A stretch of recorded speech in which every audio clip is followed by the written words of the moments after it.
Hello, welcome to another episode of Spirit Fed, Body Led. I am your host, Dr. Julie Two Moon, and these are conversations designed to shift how you and the world relate to our bodies and the world and what's available to us as a result of those relationships. And so today I want to talk to you about something that comes up a lot in my work, which is I would trust my body, except, and maybe you've felt that way, maybe like that's an experience you've had. I know it is for me. I have taught body-led practices for many years. But the truth is in the years before that, and even during some of those years, I myself was challenged in accepting the body leadership. I think it mostly shows up as I'll trust in these instances that feel easy, but as soon as it gets challenging, or as soon as there is a challenge to the relationship, I am now going to resume control. So what that would look like for me is like, okay, I'll eat how my body likes, except for when I want to have fun. And then I'm going to eat how I want, regardless of her perception or her desires or her preferences. And there's nothing wrong with that. So let's preface this whole conversation by saying, I don't actually believe that there's any good or bad way to eat. I don't actually believe that there's any good or bad food. I don't actually believe that you're right or you're wrong in terms of what you choose to do as your practices with food. But I do believe that we get way more of what we desire through the partnership with our body. And so if she's expressing a preference and I don't even acknowledge it, so that might look like I have a client who was out with friends, right? And so they're out to dinner. She decides, I really want, the burger and French fries. And so she checked in with her body. Is this your preference? Her body was actually like, no, it's not my preference. And so she said, okay, cool. I would really like to have this. So can you give me an idea of how we can meet in the middle? And her body gave her feedback that it was like, okay, I really don't want the bun. Go ahead, like the rest of it we can handle. And she had what she wanted and what her body wanted in partnership. And the result was that she felt amazing after the meal and didn't feel what she has felt in the past from like the bun, which was a little more sluggish because it's a little harder to digest. And that's sort of the point, because I'll get back to like trusting the body. But if we really think about it, some things just require more energy out of your body. So if you think of it that way, if you start to ponder this conversation and it's like, oh, it's a more energy usage conversation. It's not a good or bad conversation. It's an energy usage conversation. So if I eat something that's more challenging to digest, I'm going to ask my body to spend more energy on it. Now, depending on the day, she might have less energy available than usual. Maybe I didn't sleep really well. Maybe I've been going through stuff in my life. Maybe I'm working on a big up level. Maybe a kid was sick. Maybe I haven't been that well. And so there isn't as much energy available. So when I go eat something that requires more, if you sort of think of it just even in terms of that, it's like I have this much available and the dinner is going to take that much. Now look what I've got available. So I'm going to feel the effects of that. But if I have this much available and my body gives me feedback, well, do it this way, then she only needs that much to digest. You're left with almost the whole pool of energy. And so this is something that I pay great attention to and that I teach in all of my courses and, the nuance of it, because there's many levels to this.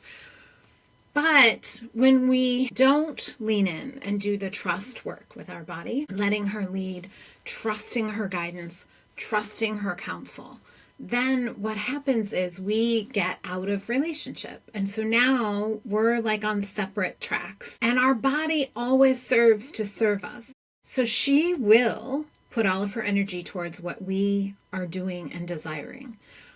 But that may come at a cost. It's sort of like the meal with the bun, right? The burger with the bun.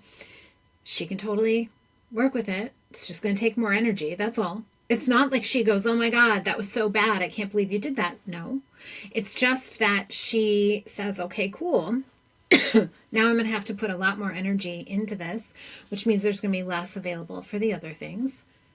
That's not a consequence. It's just a fact. It's like, you don't think of like your car disliking you if you use up all the gas in the tank and then the car doesn't want to go. You don't take it personally.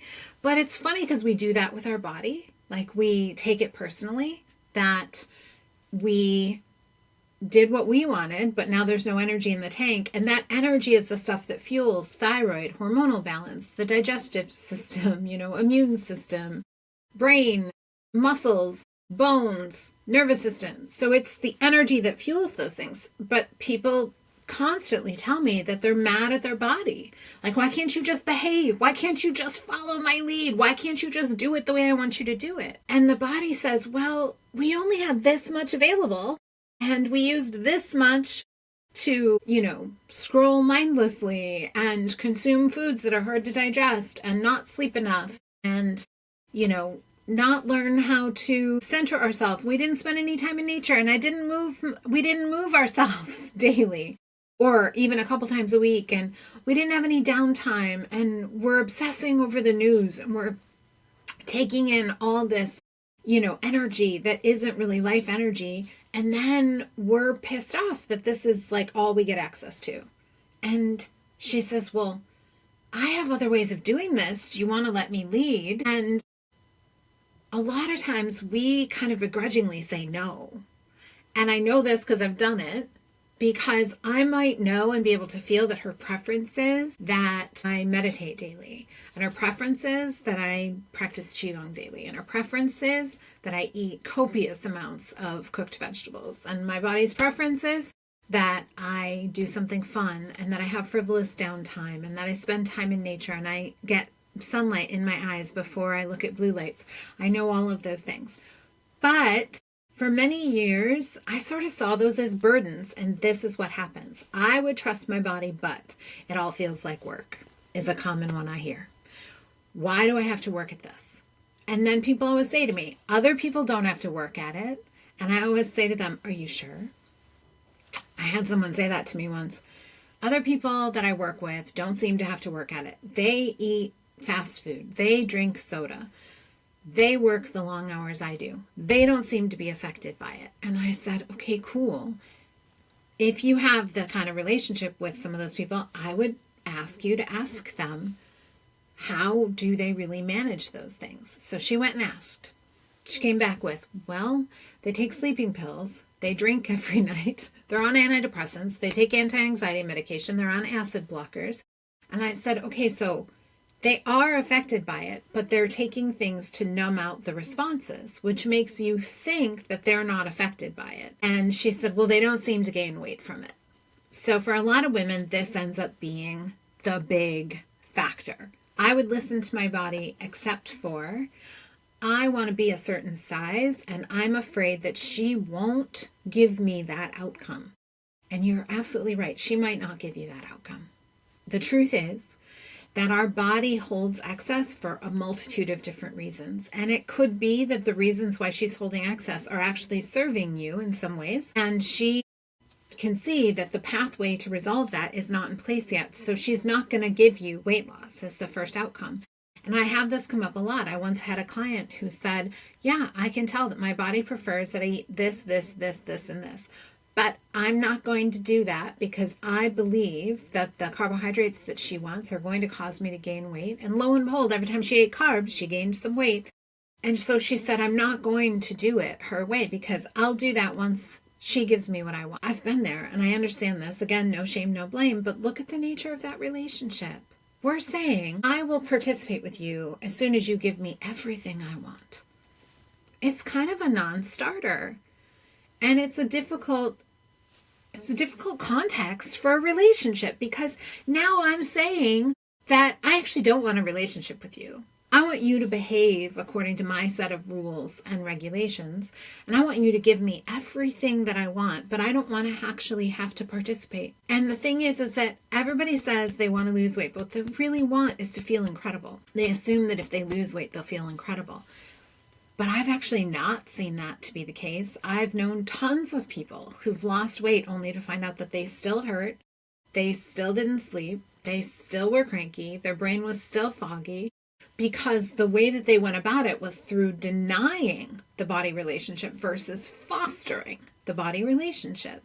And so it's important for each of us to take some time to dive into, I would work with my body, except it's important that you know what it is that keeps hooking you. I would follow her guidelines, except what? She's never listened, nothing ever works. I'm afraid she's gonna ask me to do something really boring. That's another one that comes up a lot. Like, people look at how my body's asked me to eat and they say, no chance ever that I'm going to do that. I'm not going to eat that way.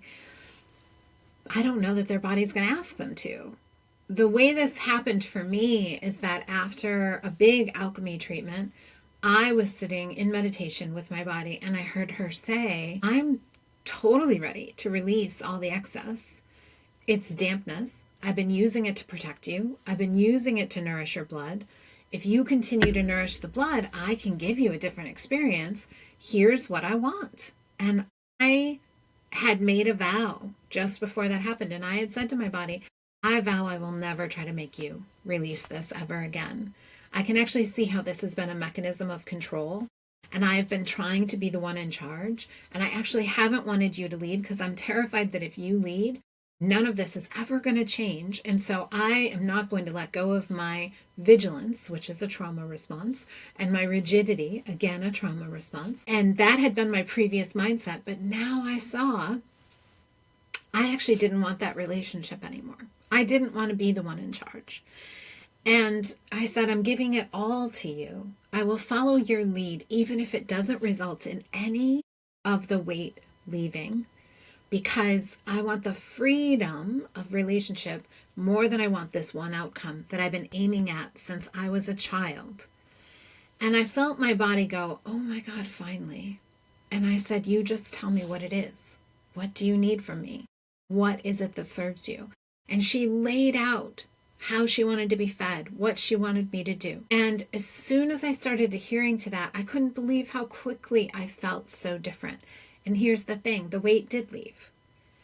But that wasn't the focus. It wasn't the focus at all. The focus was partnership. The focus was devotion. And I started to challenge myself with, can you just simply feel the emotions that come up when you feel like you're not getting your way, and see what happens and continue to just follow her lead? It was a huge lesson in surrendering control, because quite honestly, I like to have control of many things in my life. I'm a recovering control freak, and I'm more and more and more just like letting things be.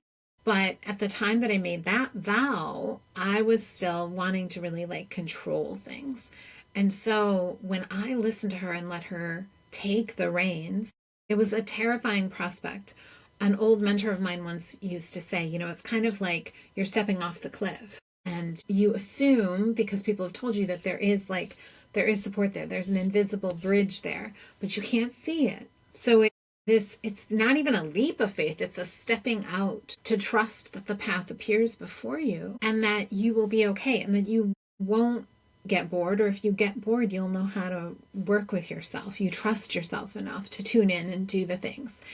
That's something that catches people, because this takes skill. That's why I was talking about cultivation. We have to cultivate the skills to allow ourselves to have a place to be held when things do get rough, because it's a mistake to expect that any path I go on doesn't come with its share of challenge, because it's going to come with its share of challenge.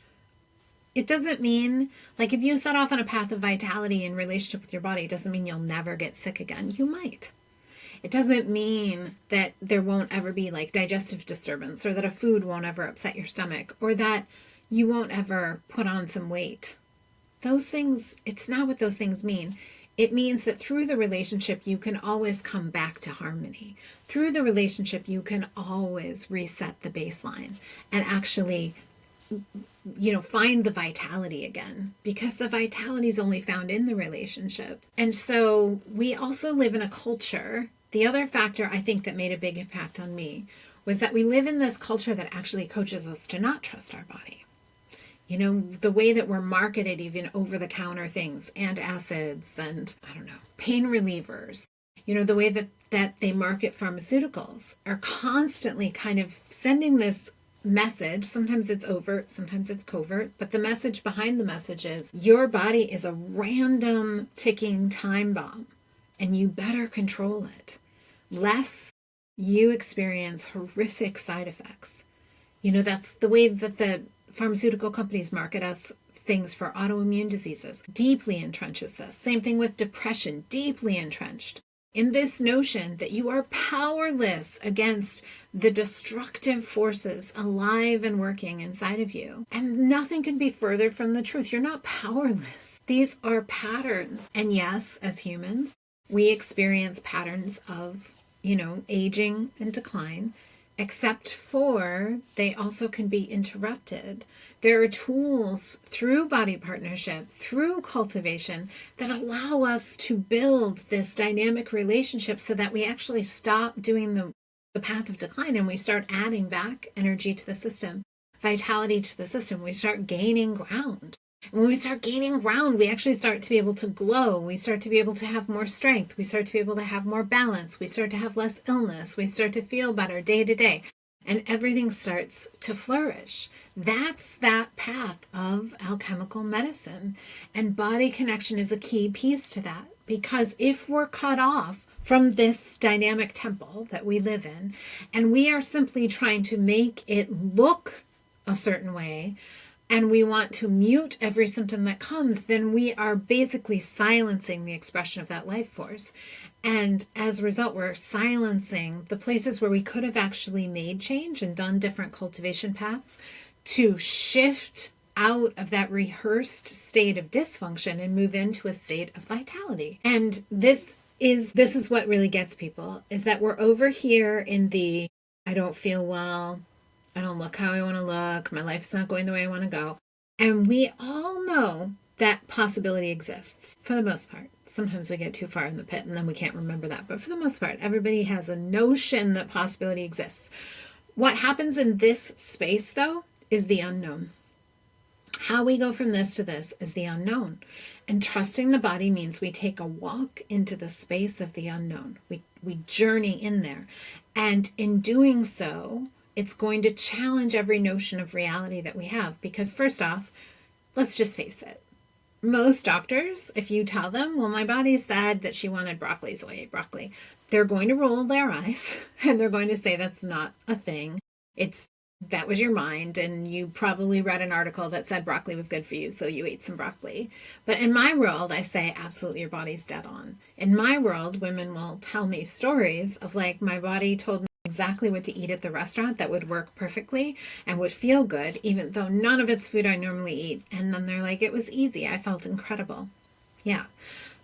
In the conventional medical world, they're more likely going to say, no, that's also not a thing. That's not how that works. You got lucky. Or they go all the way to the end of food has no effect on health. Because I just had a doctor say that to someone with cancer the other day. Food has no effect on your cancer. Okay, it's an energy, and energy feeds things. And so what is it feeding? Is it feeding the potentiality or the pathology? So it could have an effect on cancer, and we have thousands of years of proof to show that. But my point being that these are the things that interrupt, because now you're in this space, and depending on how much interaction you've had with people who say that there is no relationship to cultivate and there is nothing to build here, then you may see this space as ultimately frightening because there isn't a relationship with the fact that you could cultivate a relationship and get all the way to vitality. There's just, I can control the random events to the best of my ability and cross my fingers and hope that nothing untoward happens. And so because of that, when women enter my world, sometimes they just fear the relationship. Then there's the fact that we have no history with the relationship. So we've grown unaccustomed to hearing our body's voice. And as a result, you go to tune in and you hear nothing. It's silence. Just silence. Maybe also mental chatter that tells you this is nuts and you're such a weirdo that you're even bothering to try to listen to your body. But then people say, there's nothing there. Like my body's mad at me. I don't think your body's mad at you. I just think you guys haven't been in communication.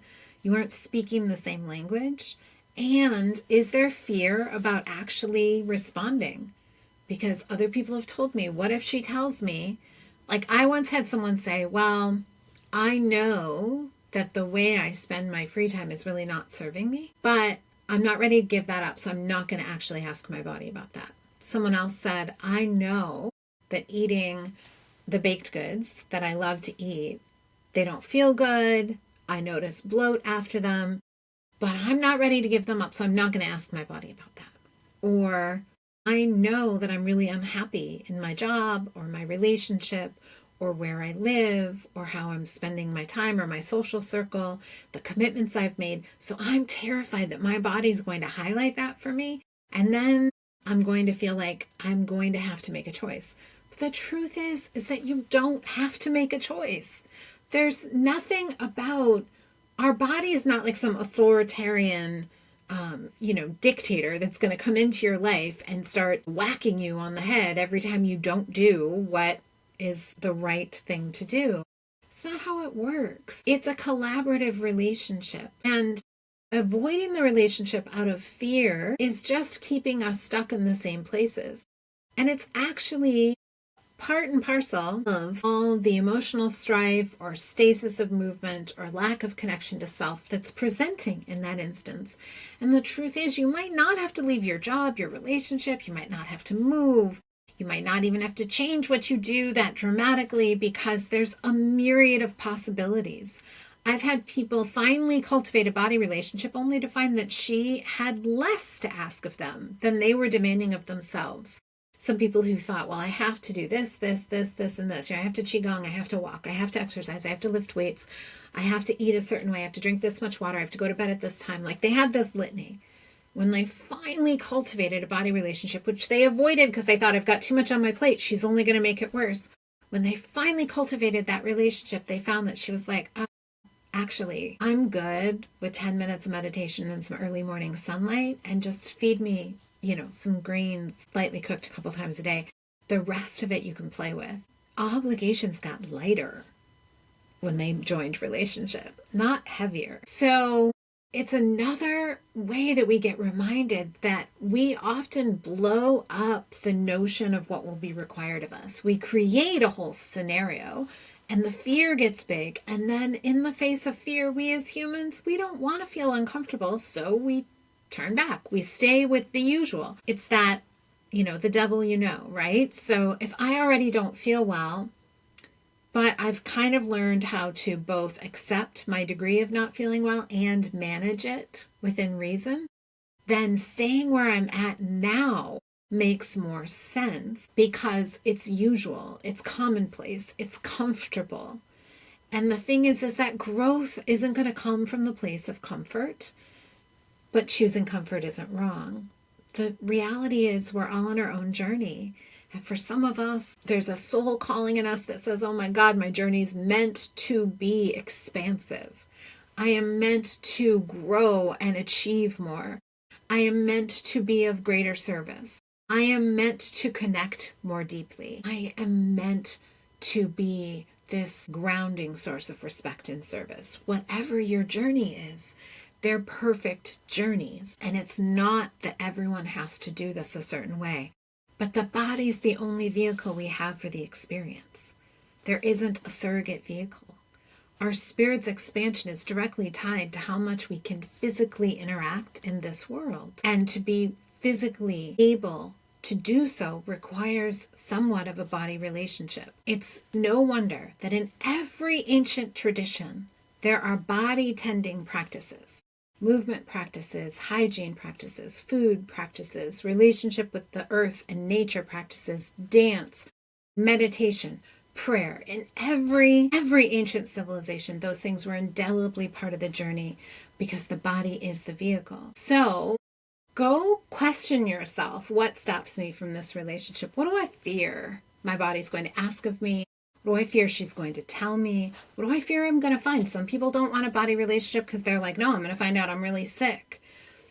I don't feel like our body's ever waiting to pounce out of a closet, to tell you, oh my gosh, you're going to die. Granted, we all do transition at some point. But if you didn't have a fear of what your body might ask of you or what the relationship would unveil, what would you be willing to do? And why would you want a body relationship? Why would you want to deepen that connection? Why would you want to dispense with the fear or to become friends with the fear? Even better, to be able to say, like, that fear can be here. I'm not worried about it. I'm just going to keep cultivating my relationship, and I trust that the fear will notify me if there's something I need to pay attention to. But otherwise, I'm just going to keep moving myself forward and move this relationship with the body forward. But also then, like, what would it matter? What is the purpose of your body in your life? What is the purpose of having vitality in your life? Those are important questions to know. Do you have a use for vitality? Is a lack of vitality also creating an interrupt in your life? And if there is a lack of vitality or a sense of a lack of vitality and a lack of body connection, then if you cultivated a relationship with your body and you could actually have a seamless communication about everything, I'll do episodes on this in the future, but I mean, I set time by my body, projects, and all the answers come through my body. So if you suddenly really felt like you had this infinite oracle and a constant source of support, what would that do in your life? I always like to take, and this is how I began this cultivating this relationship, by the way, because now it's voraciously wide open, but in the beginning it was not. So I consciously took a few moments at the beginning of the day and at the end of the day to just ask if there was anything that was needed of me today, by my body specifically. A lot of times I got nothing as an answer. But then I set the directive, please give me notice, signs, pop up and give me a message as I go through the day if I need to reorient. And I would begin to learn to stop and connect with her before meals, before I, moved on to the next activity. If I had open space time, I would ask, do you want to rest? Do you want to read a book? You want to watch a show? You want to move? You want to meditate? And I'd give multiple choices. And that's what cultivated a relationship of trust, because I kept showing up. And I took the time to sit with the wounded parts of me. And we'll talk about that in another episode too. These are the tools of body connection. But I had to first dispense with the fear that she was going to ruin my life, because that's what a lot of people are afraid of. And then trust that a flourishing relationship would bring abundance at all levels, which it has. And trust that my body also wants to be strong and vital and to release inflammation. And she wanted to release the weight, and she wanted to release the dampness, and she wanted to tonify the blood, and she wanted to stay youthful a long time. She had those goals too. I thought I was the only one. So by partnering with her, I was able to open the door to more, because I wasn't in a contrary relationship. I wasn't thinking, well, she's declining and I want to live longer, and now we're at odds with each other. It became collusive. And through that, I found that there was way more available. And that's what my clients find too, as they open the doors to this relationship. So spend some time with those fears, spend some time with your body, spend some time with your desires, and spend some time cultivating a relationship and see what happens. I'd love to hear your thoughts. I appreciate you spending time with me. And please like, comment, share, tell your friends about these conversations. I do feel like they're supremely important, and I hope you do too. Have a blessed day.